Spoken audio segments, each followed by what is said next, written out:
एगो खून कैदा मारा मारा है गली खून आज अपने ही हाथे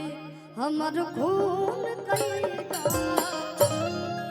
कि बिना सबतिया के रहना कते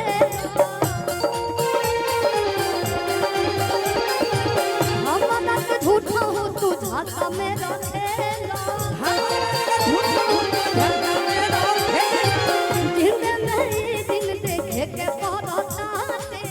एक तरफ नीक चली जैती तो चिंता एक बार दिल के सुकून कैदा एक बार दिल के सुकून कैदा राजा जी एक सेकंड अरे पागल खून ना खून का तो खून खून जब हम देखे नहीं अक्सर हम लड़की लोग पे गौर करेंगे बोला भैया कर खून का दी बुझाई ना ये राजा जी को फोन कह द केकरा के फोन कह द मोडर मोडर इनका फूफा के खून पून पून प्रताप तो हम जान केहू के देहल आशीर्वाद लेहल पून कहीं मंदिर में गइल तो दान कर देहल हां पून किए राजा जी एक फोन कैदा अपने ही हाथे हमर फोन कैदा ए राजा जी अपने ही हाथे हमर फोन कैदा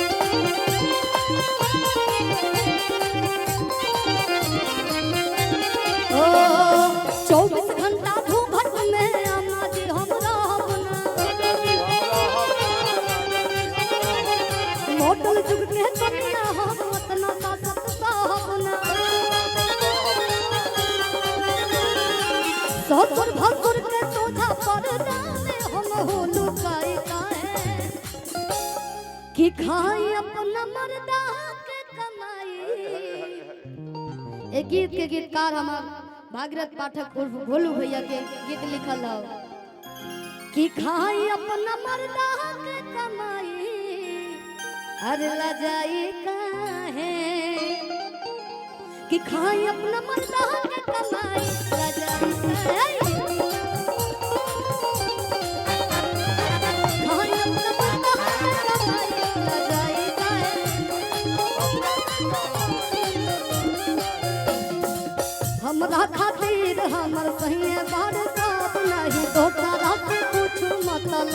बाटे